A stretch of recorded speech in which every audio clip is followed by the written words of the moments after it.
केंद्रीय कृषि मंत्री शिवराज सिंह चौहान ने ब्राजील के कृषि मंत्री व टीम के साथ उपयोगी चर्चा की। उन्होंने कहा कि हमारा आईसीएआर और ब्राजील की संस्थाएं कई क्षेत्रों में सहयोग करेंगी। एमओयू पर विचार विमर्श चल रहा है। ब्राजील प्राकृतिक व जैविक खेती में रुचि रखता है।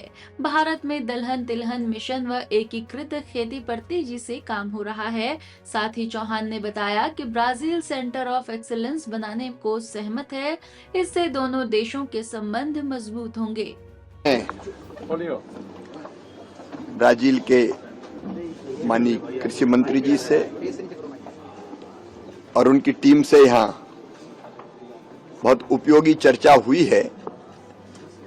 एक हमारा आईसीआर और समकक्ष जो ब्राजील की संस्था है इम्ब्रापा, वो कई क्षेत्रों में आपस में सहयोग करेगा। तो उसके साथ एमओयू करने पर हमारा आपस में विचार विमर्श चल रहा है। ब्राजील की काफी रुचि है प्राकृतिक खेती में और जैविक खेती में। माननीय मंत्री जी अभी कल मोदीपुरम और वहां प्राकृतिक खेती इंटीग्रेटेड फार्मिंग देख के भी आए हैं। तो उस क्षेत्र में भी मिलके, क्योंकि प्राकृतिक खेती और जैविक खेती आने वाली पीढ़ियों के लिए भी धरती को सुरक्षित बनाती है और मिट्टी के स्वास्थ्य को और मनुष्य के स्वास्थ्य को दोनों को बेटर बनाती है। उस पर भी हम लोग साथ मिलकर चर्चा और बातचीत कर रहे हैं। कई और मुद्दे हैं, जैसे भारत के अनार, लहसुन, अंगूर, किशमिश, इसके निर्यात पे चर्चा चल रही है ब्राजील में। और वहां की जो प्रसिद्ध चाय है वो भारत आए।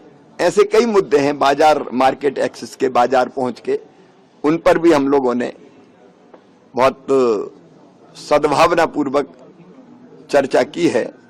भारत में दलहन मिशन, तिलहन मिशन पर हम तेजी से काम कर रहे हैं और एकीकृत खेती पर ब्राजील सहमत है। सेंटर ऑफ एक्सीलेंस यहां बनाने के लिए उस पर भी हमारी व्यापक चर्चा हुई है।